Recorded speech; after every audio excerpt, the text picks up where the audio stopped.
Mais du coup, est-ce qu'aujourd'hui, donc, enfin, toujours avant l'annexion, hein, mais est-ce qu'on n'est pas face à une Russie en difficulté? Moi, c'est ce que j'ai beaucoup retenu en écoutant les médias, c'est-à-dire une Russie qui tactiquement était plutôt en train de reculer, qui semblait être lâchée par les Chinois et l'Inde. En tout cas, c'est ce qu'on nous a dit. Mais enfin, on nous a dit aussi que Poutine était en phase terminale d'un cancer. Donc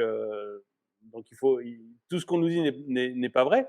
Mais lâché par les Chinois et par l'Inde, lâché par la Turquie qui a récemment laissé tomber Mir. Mir, pour ceux qui ne savent pas, bah, c'est le système de paiement russe, hein, puisque la Russie a été coupée du système de paiement international SEPA. Du coup, il a son propre système de paiement qui est Mir, mais la Turquie est sortie de Mir il y a peu de temps. Donc on sent déjà la Russie en difficulté vis-à-vis de ses alliés, sur le plan militaire sur place. Et puis, l'autre chose qu'on nous a sorti il y a très peu de temps, c'est donc Vladimir Poutine a demandé une mobilisation partielle.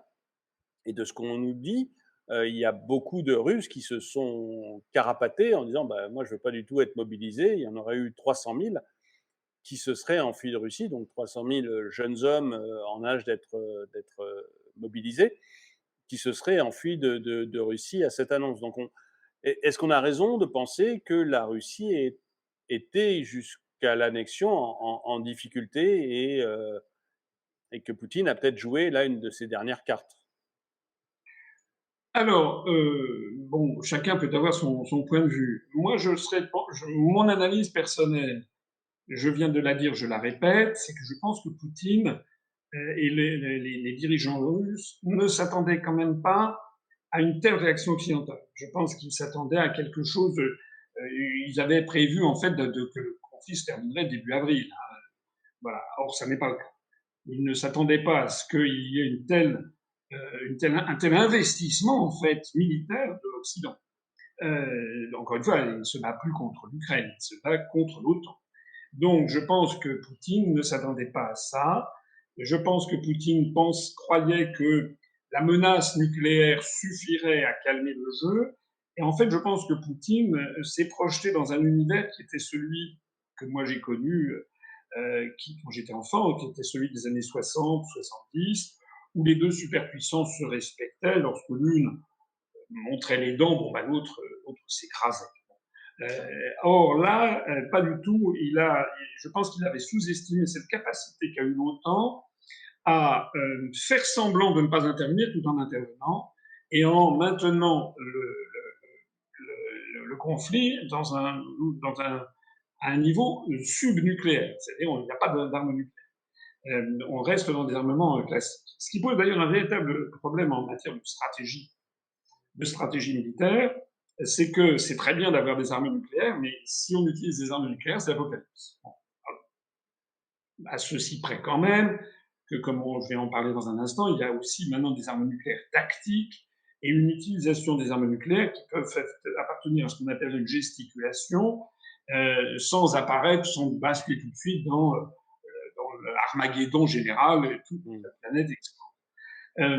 Donc je pense que Poutine a dû penser que l'Occident se calmerait, ce qui n'a pas été le cas. Et l'Occident ne cesse que de provoquer, en fait, la Russie. Alors je sais bien que les gens qui sont les ardents partisans de l'Ukraine vont dire que c'est scandaleux de dire que l'Occident provoque Poutine, puisque c'est Poutine qui est intervenu le 24 février. Alors ça, c'est le débat éternel, je l'ai dit 50 fois, 100 fois, 200 fois. Non, il ne faut pas commencer l'histoire le 24 février, l'histoire elle remonte au moins à 1991, voire, comme je le disais tout à l'heure, à 1204. Donc en fait, c'est beaucoup plus compliqué que ça. Et c'est vraiment se moquer du monde que de faire croire aux Français que la situation allait pour le mieux, allait parfaitement. Il se dit beaucoup d'ailleurs que si Poutine n'était pas intervenu, c'était l'Ukraine qui avait prévu d'envahir militairement le Donbass, voire d'attaquer la Russie.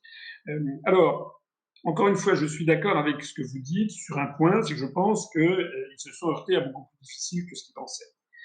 Deuxièmement, là où je ne suis pas tout à fait d'accord, c'est sur les réactions des autres pays. La Russie n'est pas du tout isolée.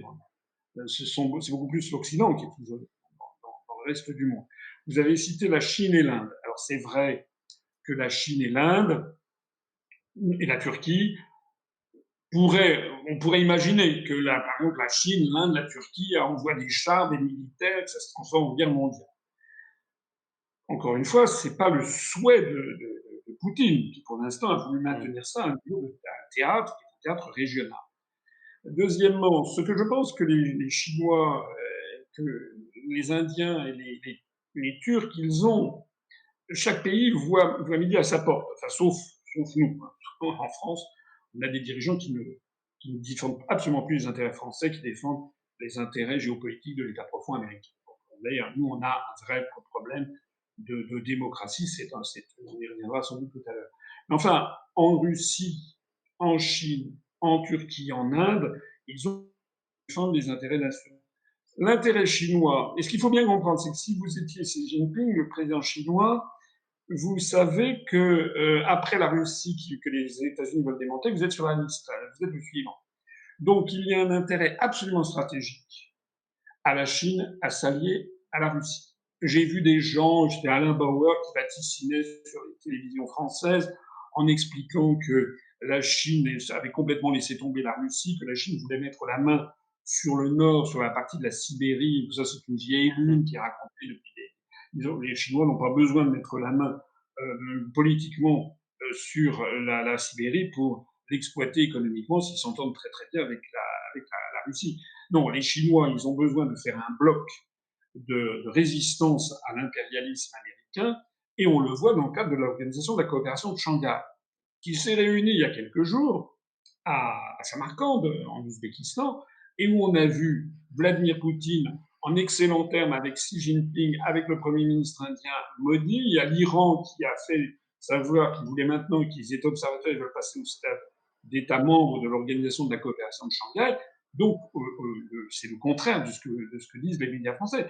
En fait, Poutine est soutenu par l'Inde, par la Chine, etc. Sauf que la Chine, elle sait aussi qu'elle-même, elle a un talon d'Achille. La Chine, elle n'a pas envie de trop se mettre en avant parce que les Américains ont des moyens de pression et c'est le pays qui a c'est le pays du dollar. Hein.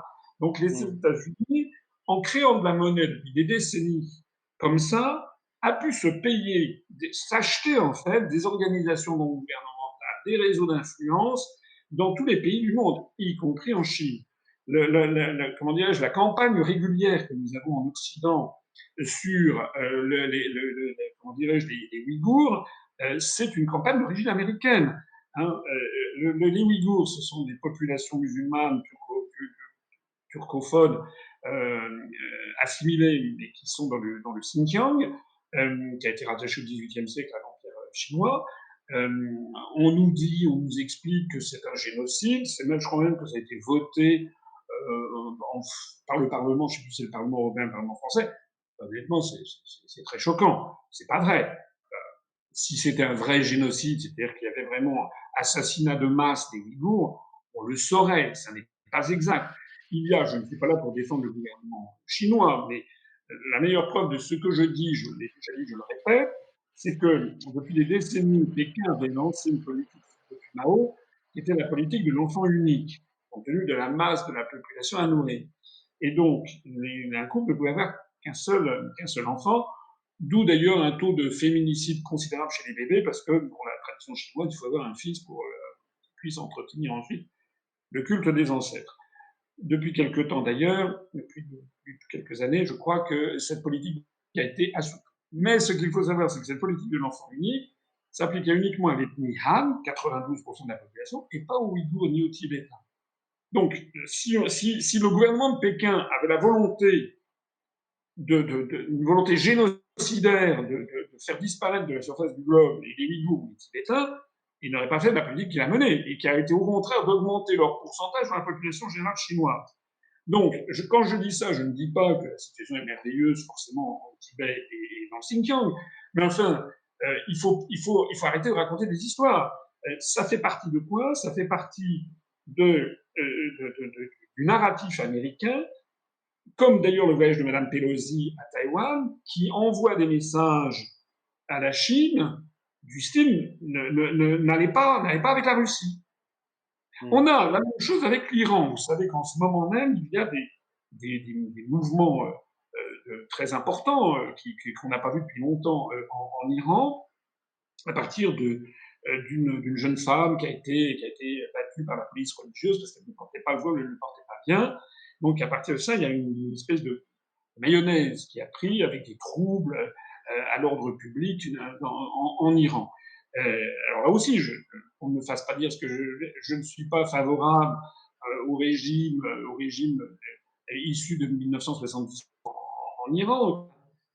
De ce que l'on croit savoir, le régime iranien actuel est soutenu par environ 25 à 30 de la population. Donc c'est assez faible. En revanche, Poutine est soutenu on sait ça par des instituts de sondage d'origine occidentale. Poutine est soutenu par à peu près 80% des Russes. Et le régime chinois, à mon avis, ça peut être du pareil au même. Hein, il faut vraiment se retirer de l'esprit l'idée qu'il y aurait une écrasante majorité de Russes ou de Chinois qui voudraient abattre leur régime respectif. Enfin, c'est un autre problème. En revanche, en Iran, ça n'est pas vrai. Il y a quand même une forte, parce que l'Iran n'a pas du tout la même histoire, il y a quand même une très forte opposition au régime des mollahs. Mais ce qu'il faut bien comprendre, c'est qu'actuellement, il y a le guide suprême, le successeur direct de l'ayatollah Khomeini, donc l'ayatollah Khamenei, qui est le guide suprême de la Révolution, c'est le numéro un de l'Iran. Hein, il a autorité sur le président de la République. Il est actuellement très malade, il est opéré. Beaucoup spéculent sur sa fin prochaine. Donc déjà, le régime est un peu déstabilisé. Voilà, il y a un problème parce que c'est lui le ciment, hein, et il a succédé à Khomeini. Donc ça fait des décennies qu'il est là, je crois que ça fait 30 et quelques années qu'il est là. Sa disparition prochaine pourrait signifier une déstabilisation. Et il y a derrière cette affaire, de ces manifestations qu'on a en Iran, vous avez les États-Unis d'Amérique, puisque la personne qu'on met en avant pour diriger ce mouvement, elle vit aux États-Unis. C'est quand même incroyable, une jeune femme qui vit aux États-Unis. Donc, ça, c'est quoi? C'est que je pense que les Américains envoie ce message à l'Iran, parce que l'Iran, comme vous l'avez vu, a envoyé des drones à la Russie qui sont quand même assez efficaces, semble-t-il, même s'il y a un narratif qui apparaît dans les médias sur le fait qu'ils marchent mal. Donc, je pense que les Indiens eux-mêmes, je pense que Modi, vous savez que l'Inde, c'est quand même une chaudière à tout instant. C'est d'ailleurs, on parlait des Indes. Il y a des États différents, et il peut très bien y avoir des mouvements révolutionnaires. Il y en a d'ailleurs eu dans l'Assam, dans le nord-est de l'Inde. Et ils ont, je pense, tous ces pays, à la fois veulent soutenir Poutine, parce qu'ils savent qu'il a raison, que c'est vital, parce que l'enjeu, c'est vraiment l'enjeu fondamental, celui que je disais tout à l'heure, c'est est-ce que le monde va devenir unipolaire, c'est-à-dire entièrement dominé par le modèle nord-américain, y compris dans les valeurs. Ça a été le grand discours de Poutine, a aussi beaucoup insisté là-dessus, notamment sur l'affaire LGBT, la question du genre, etc. Il l'a dit dans son discours en disant que l'Occident était quasiment sataniste. Il a employé le mot sataniste. On voit donc bien qu'il y a derrière cela, c'est pour ça que ma comparaison de tout à l'heure, qui a pu peut-être paraître saugrenue à certains de vos auditeurs, et quand je parlais de la religion entre le schisme, entre l'Église d'Orient et l'Église d'Occident, il y a un soubassement religieux. D'ailleurs, le patriarche de toute la Russie, Kirill II, il a béni les armées russes dans cette affaire. Donc, les pays comme l'Inde, comme la Chine, comme l'Iran, ils espèrent que Poutine va gagner, mais ils voudraient que ça se termine le plus vite possible. Est-ce qu'ils ont peur que de proche en proche, tout ceci tourne très très mal et déstabilise leur pays? Or, la Chine comme l'Inde sont les deux colosses du monde. Hein. La Chine, c'est 1,450 milliard d'habitants. L'Inde va bientôt dépasser la population. Donc ça veut dire qu'à eux deux, c'est quasiment 30 ou 35% de la population mondiale. Donc, ils ont le temps pour eux. Ce sont d'immenses civilisations, ils ont le temps pour eux. Donc, ils n'ont pas envie d'une guerre mondiale. C'est pour ça qu'il y a, je pense, ce jeu. À la fois, ils soutiennent Poutine. Par exemple, lorsqu'il y a eu l'affaire de l'annexion dont on parlait, il y a eu un vote à l'ONU, au Conseil de sécurité. Il y a eu quand même le veto des États-Unis, de la Russie, à la proposition présentée par, je crois, l'Albanie au nom des États-Unis. Il y a eu quatre votes non. Il y a eu le veto drapeau russe. Mais c'est le seul nom. Il y a 3 pays qui se sont abstenus. Or, dans cette situation, s'abstenir, ça veut dire soutenir Poutine. C'est la Chine, c'est l'Inde et c'est le Gabon. Le Gabon, c'est d'ailleurs l'Afrique francophone. Très, très intéressant. Là, en ce moment, d'ailleurs, au moment même où on parle, il y a des troubles énormes de plus en plus en Afrique francophone, en ce moment même en Burkina Faso, où l'on voit de plus en plus de manifestants agiter le drapeau russe et cracher sur le drapeau français. Donc, il y a une influence de ces événements sur le continent africain très importante. On ne peut pas dire que Poutine ait été lâché, bien au contraire, mais encore une fois, la Chine, l'Inde, l'Iran, etc., aimeraient que ça s'arrête pour ne pas qu'il y ait un dérapage qui finisse par retomber sur eux-mêmes, ce qui d'ailleurs est en partie le cas, puisque l'économie mondiale va vers une récession Ouais, générale. c'est sûr.